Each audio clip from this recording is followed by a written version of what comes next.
Muy buenos días. Les habla la doctora Mariel Flores. Hoy hablaremos sobre meningitis.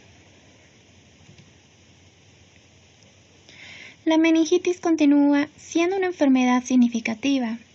La morbimortalidad en pediatría no ha cambiado durante los últimos 15 años en el mundo. Se debe realizar la notificación inmediata en casos de meningitis meningocócicas.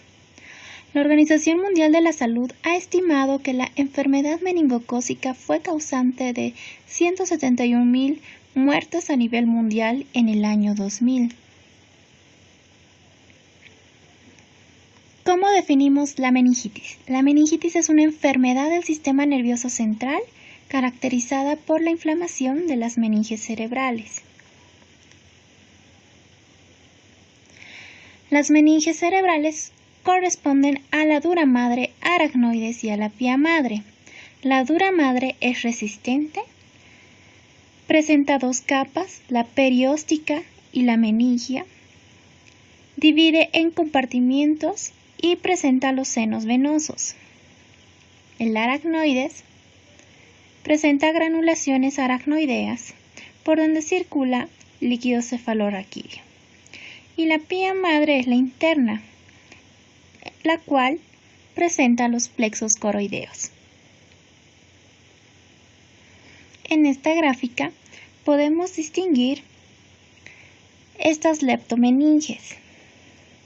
Como pueden ver, la dura madre es la más externa. Yendo de afuera hacia adentro se encuentra la aracnoides y la más profunda es la pía madre, la cual entra en contacto con la corteza cerebral.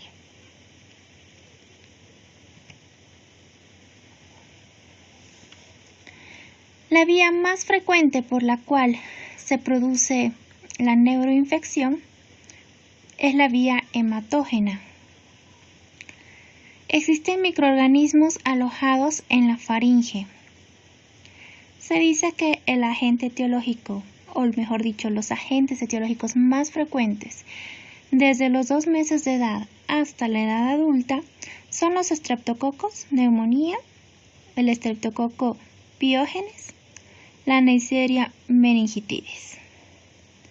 En los lactantes y preescolares predomina la Haemophilus influenza tipo B y en los neonatos y menores de 2 meses el Streptococcus galactiae, E. coli, la Listeria meningitidis.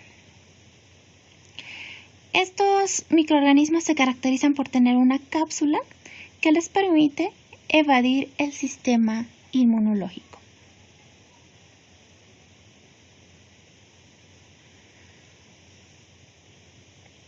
¿Cuáles son las características de una infección del sistema nervioso central? Puede haber muchas presentaciones clínicas, entre ellos tenemos la meningitis bacteriana aguda, donde el líquido cefalorraquídeo es purulento, con presencia de polimorfonucleares de aspecto turbio, y citrino, que nos habla de un origen bacteriano. Las meningitis asépticas, donde no existe infección bacteriana, o por lo menos no se aísla un agente etiológico claro, que puede estar asociado a infecciones por virus o tuberculosis. La meningitis simpática, que es un proceso séptico vecino que inflama el sistema nervioso, ya sea la otitis, la osteomielitis, etc. Y el meningismo, que es simplemente la irritación meningia sin proceso de inflamación.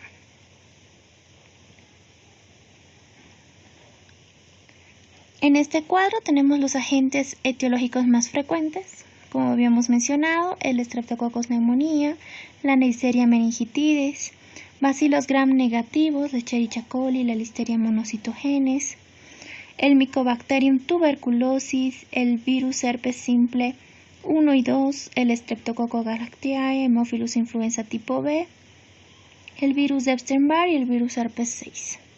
También debemos incluir al citomegalovirus.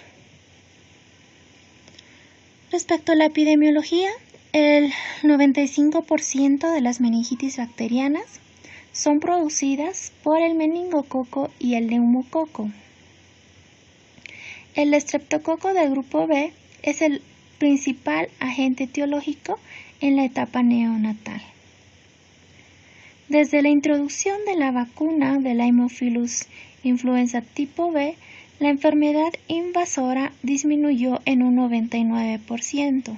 Es ahí la importancia de evaluar el esquema de inmunizaciones en los niños para ver si este se encuentra completo o cuántas dosis completó o le faltan, ¿no? Existen ciertas drogas también que producen meningitis. Del 4 al 35%, la aportación nasofaringea de Neisseria meningitidis se encuentra en adultos sanos. Los aislamientos procedentes de portadores pueden ser capsulados o no capsulados, mientras que los que se encuentran aislados en sangre y líquido cefalorraquídeo son invariablemente capsulados. El estreptococo del grupo B continúa siendo el principal agente causal, asociado a contaminación por el tracto genital en la etapa neonatal. El tratamiento antibiótico intraparto ha disminuido el 80% de la enfermedad temprana, no así la enfermedad tardía. La enfermedad tardía se produce 3 a 4 semanas produciéndose meningitis o bacteremias. ¿Y cuáles son los factores predisponentes para una meningitis neonatal? En primer lugar, la prematuridad. Segundo, la infección intraparto. Y la tercera, la ruptura prolongada de membranas.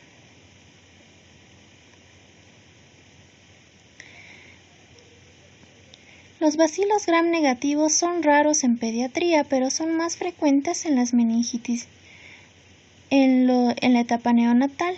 El neonato posee menores defensas, con deficiente paso de anticuerpos en los prematuros menores de 32 semanas y mayor habilidad de la bacteria para atravesar las barreras. El virus herpes simple neonato se puede dar como local o diseminada. El 75% se debe al tipo 2. Se contagia en el canal del parto, atravesando incluso membranas íntegras o a través de infecciones no genitales. La mayor infectividad ante la primoinfección es dada por este germen.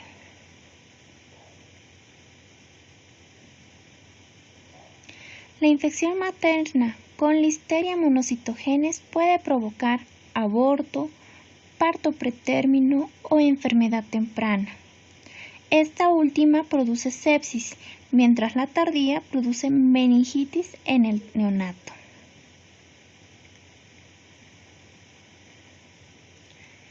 El neumococo es un estreptococo gram positivo.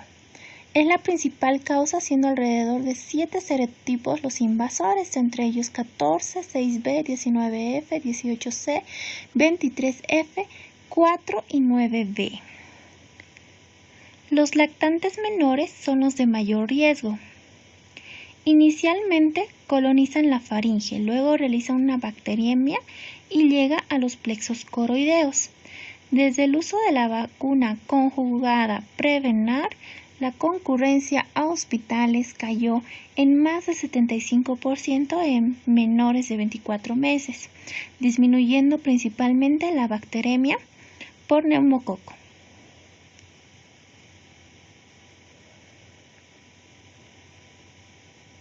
La Neisseria meningitidis es un diplococo gram negativo.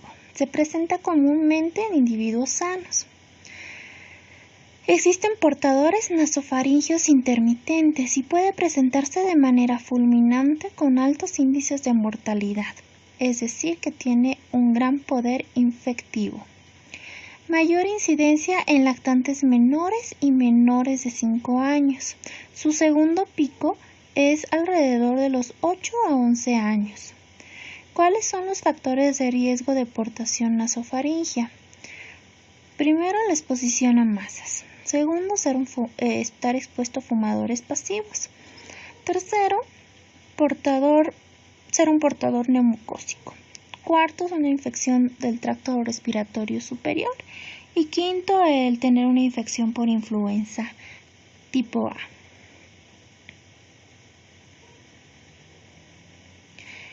Respecto al aumento del riesgo del meningococo, se encuentra la asplenia, el déficit de complemento, la exposición a viajes a áreas endémicas.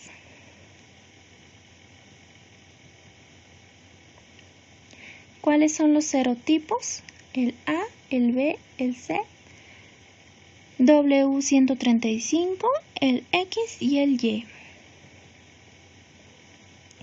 Entre otros agentes tenemos el Staphylococcus aureus asociado a traumatismo cráneoencefálico, neurocirugía, derivación ventriculoperitoneal y la fuga de líquido cefaloraquídeo.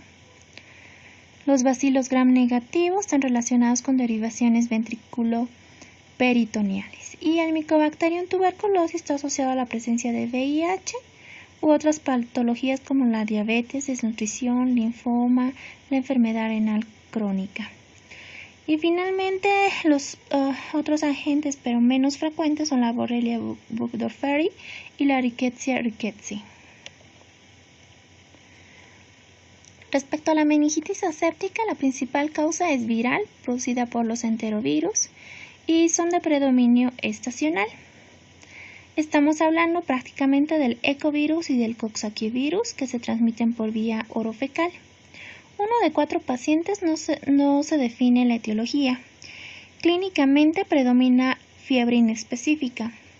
Los niños generalmente presentan un líquido cefaloraquídeo normal y mejoran posterior a la punción lumbar sin mayores complicaciones.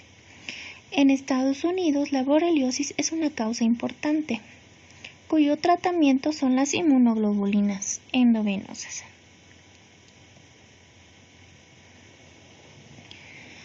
Entre los agentes más frecuentes de encefalitis tenemos el virus herpes simple, Mycoplasma, arbovirus, virus Epstein-Barr, rabivirus, virus herpes humano 6, rickettsias.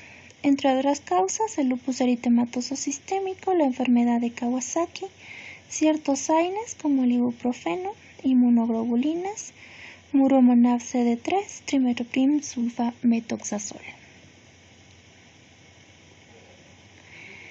Por lo general, la encefalitis herpética tiene mal pronóstico vital y neurológico. Está caracterizado por manifestaciones neurológicas. Diagnóstico y tratamientos oportunos modifican sustancialmente el pronóstico. ¿Cuál es la patogenia? Pues primero debe haber una primoinfección del virus herpes simple 1 o 2. El 1 es frecuente en escolares y el 2 en recién nacidos.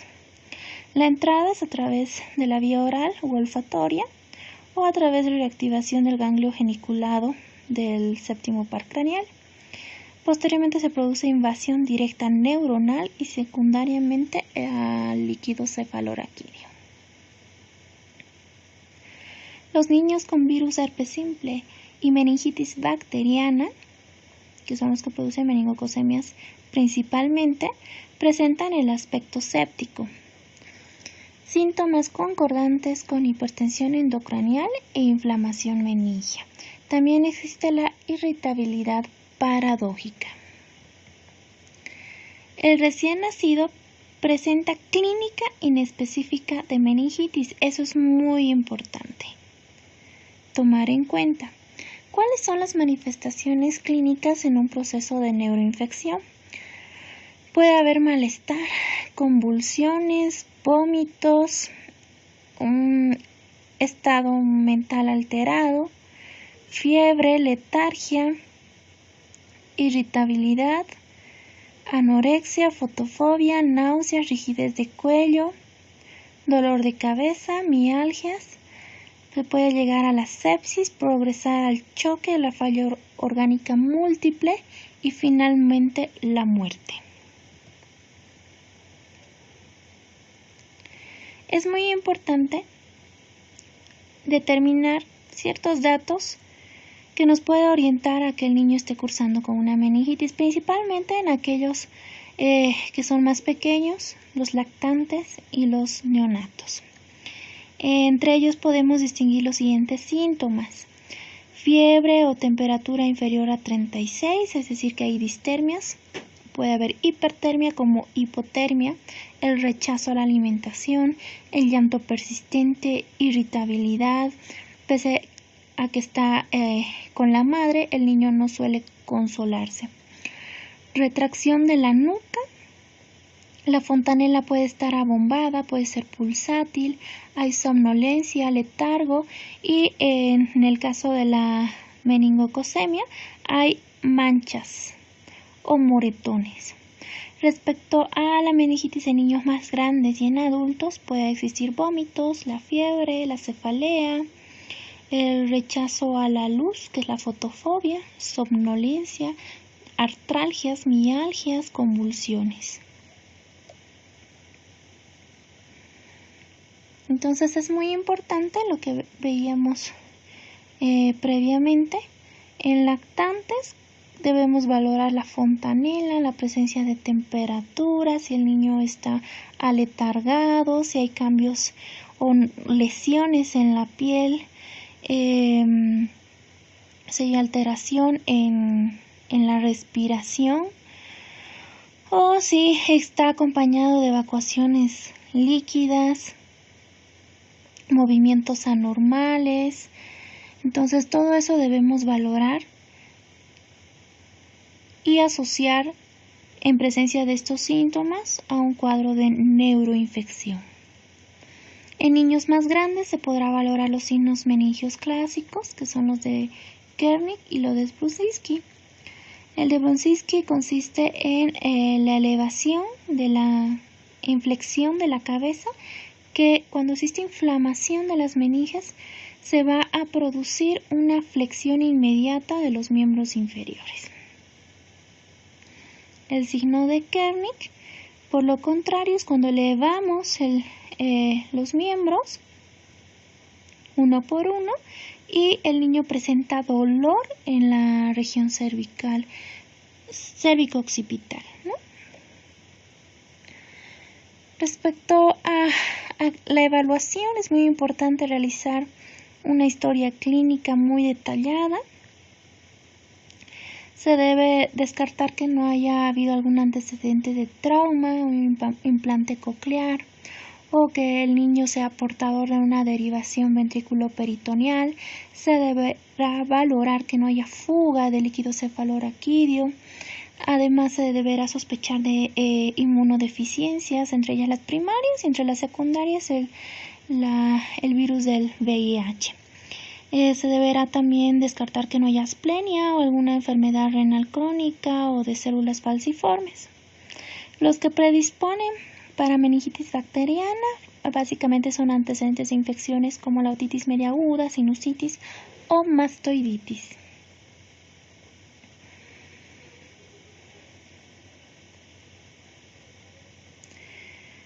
Como habíamos mencionado, se debe hacer una historia clínica bastante detallada. Debemos hacer mención sobre los antecedentes médicos, antecedentes quirúrgicos y perinatales. Entre los antecedentes médicos debemos valorar si no cursó con una enfermedad reciente o es un paciente con alguna patología crónica o que haya sufrido algún antecedente traumático. Respecto a los quirúrgicos, si el niño tiene asplenia o tiene alguna derivación del sistema nervioso central o implantes cocleares, que lo habíamos mencionado. Los antecedentes perinatales también son importantes en relación a las infecciones maternas. Las inmunizaciones, las dosis, las fechas en que recibió, medicaciones en relación a los últimos 6 meses que puedan predisponer, como el hecho de utilizar corticoides, inmunosupresores o haber recibido inmunoglobulina o ciertos antibióticos. Y la exposición con contactos que hayan cursado con algún proceso infeccioso, entre ellos, por ejemplo, una infección por meningococo. Se debe valorar también los cuidados que recibe el niño, el estar expuesto a ciertos vectores o a la tuberculosis o el haber viajado recientemente. ¿Cuándo debemos sospechar de una encefalitis herpética?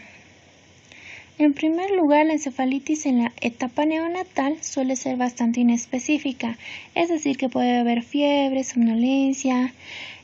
Otro dato que debemos preguntar es si la madre cursó con una herpes genital en el momento del parto, si hay presencia de vesículas en el cuero cabelludo o piel del niño y si el líquido cefalorraquídeo presenta eritrocitos sin bacterias, ¿no?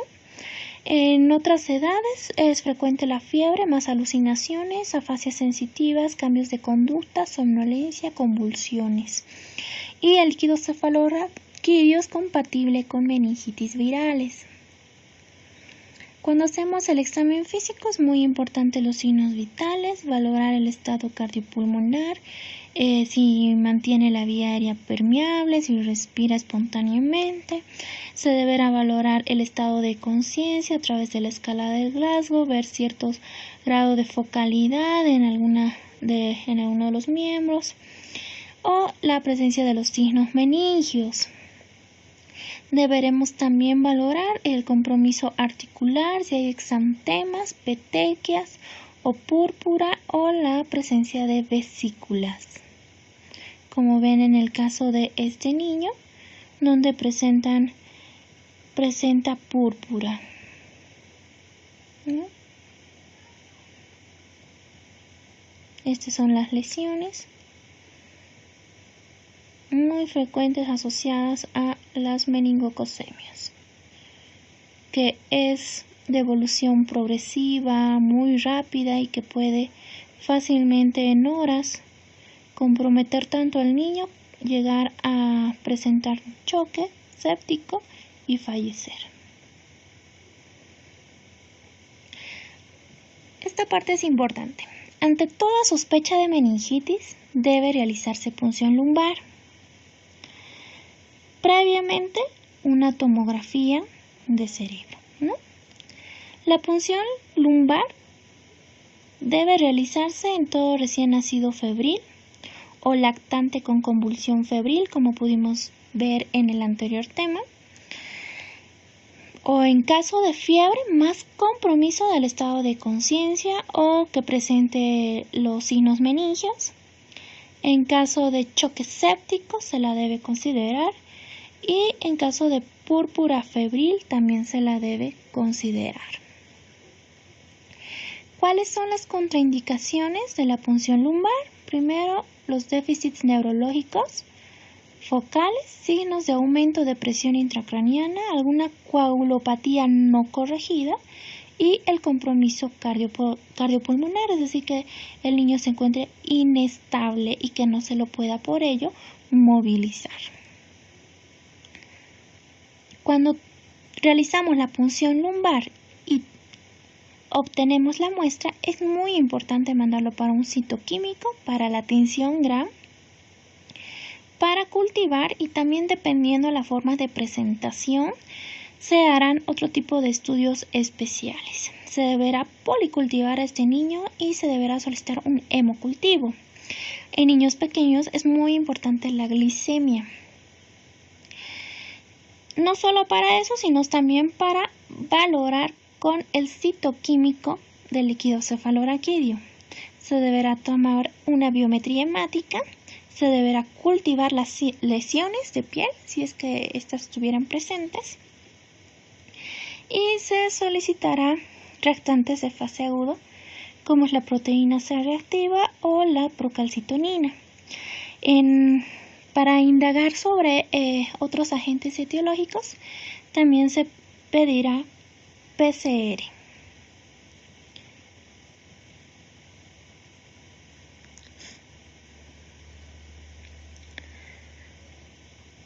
Existen algunos datos que nos van a orientar a si la infección es de origen bacteriano o es de origen viral, de acuerdo al citoquímico del líquido cefalorraquídeo.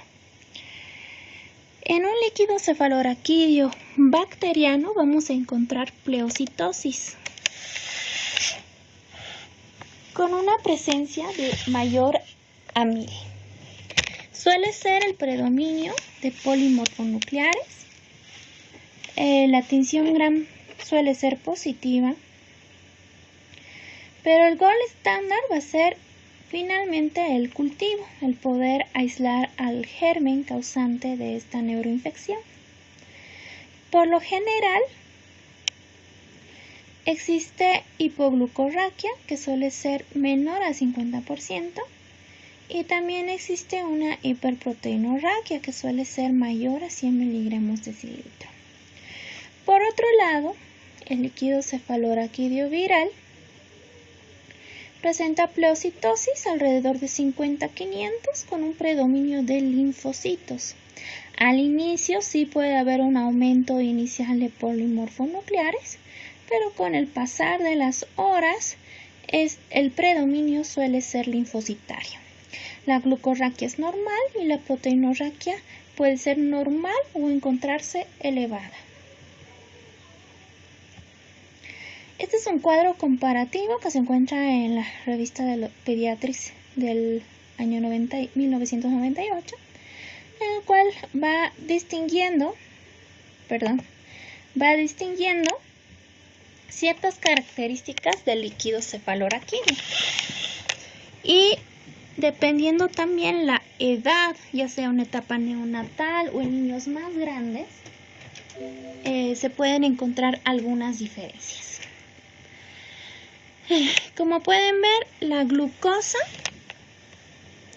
suele estar disminuida en infecciones bacterianas, y esto se presenta principalmente en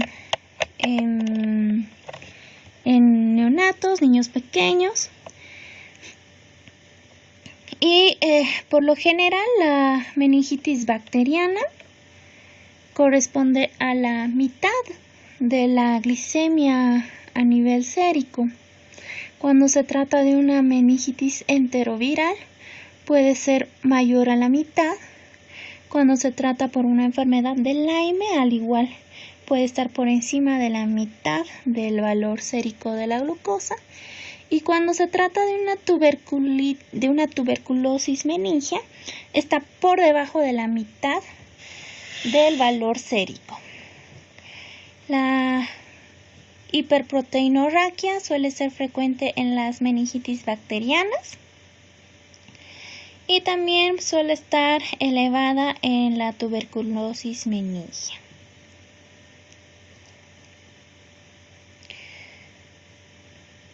El predominio, como habíamos mencionado, en las meningitis bacterianas está dada por los polimorfonucleares. En las enterovirales generalmente son mononucleares.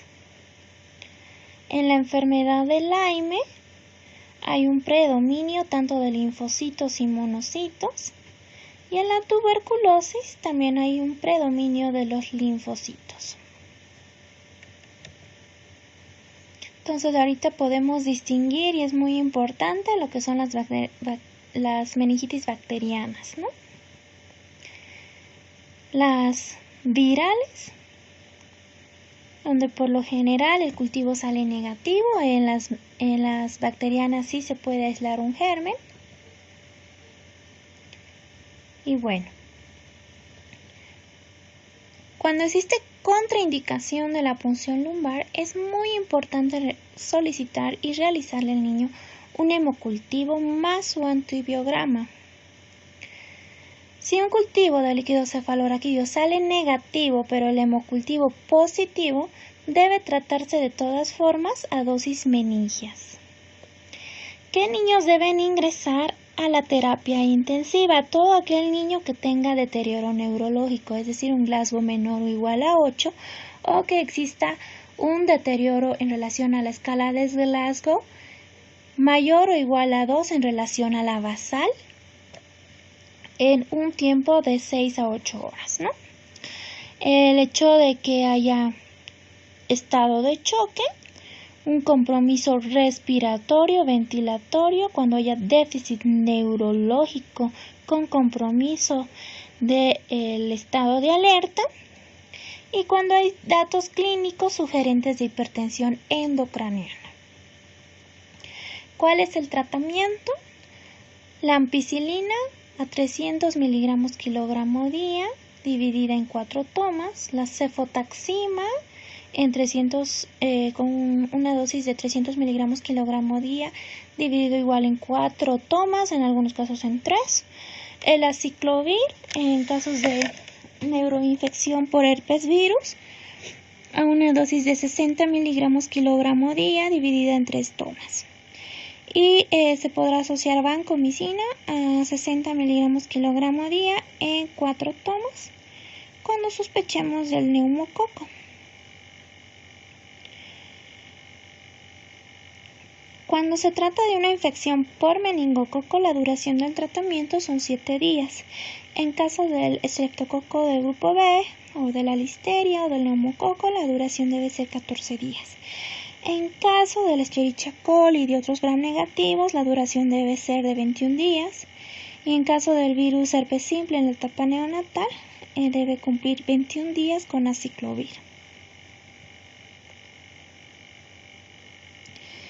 Por lo general, en niños mayores de 2 meses se debe iniciar el tratamiento en forma empírica con ceftriaxona y vancomicina. La ceftriaxona 100 miligramos kilogramo día, dividida en 2 dosis o en una sola dosis, y la vancomicina 60 miligramos kilogramo día, dividida en 4 dosis. En otros casos, dependiendo, se utilizará vancomicina más un carbapenem o una quinolona. El aciclovir, como habíamos mencionado, a 60 miligramos kilogramo día. Se deberá en algunos casos hacer punción lumbar nuevamente a las 24 horas de tratamiento en aquellos niños que ya hayan recibido antibióticos, principalmente los recién nacidos, y en caso de sospecha de neumococo, o cuando la evolución no es favorable. ¿Cuándo se debe utilizar corticoides? Como tratamiento de la meningitis bacteriana asociado a antibióticos, cuando sospechemos de que la etiología se debe a Haemophilus influenza tipo B o a neumococo. ¿Cuáles son los beneficios? Se ha visto en los estudios que disminuye la mortalidad, disminuye la pérdida de la audición y disminuye las secuelas neurológicas.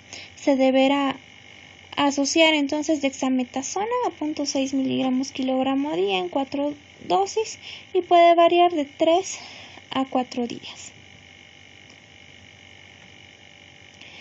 Entonces, basándonos en la historia clínica que hagamos y sospechamos de una meningitis bacteriana, deberemos hacer un examen físico en búsqueda de datos que nos orienten a qué se trata de esta enfermedad. Se deberá abordar en el orden ABC, siempre primero la vía aérea, la parte de la ventilación, ver si es sostenible. Si es un niño que tiene un deterioro neurológico importante, será un niño con indicación de intubación. Se deberá realizar un monitoreo de la parte hemodinámica y ventilatoria. Además se canalizará una vía periférica. En ese momento se aprovechará para tomar todos los laboratorios pertinentes, principalmente una biometría hemática, la química sanguínea, valorando tanto función renal y función hepática, como el hemocultivo. Además, se deberá tomar electrolitos para ver que no hay alguna otra alteración que pueda estar asociada. Se tomará también tiempos de coagulación para ver que no exista alguna coagulopatía asociada o como ser las púrpuras. Y si, finalmente no existe ninguna contraindicación para la punción lumbar, se realizará obviamente previo a esto una tomografía de cráneo y se llevará a cabo este procedimiento.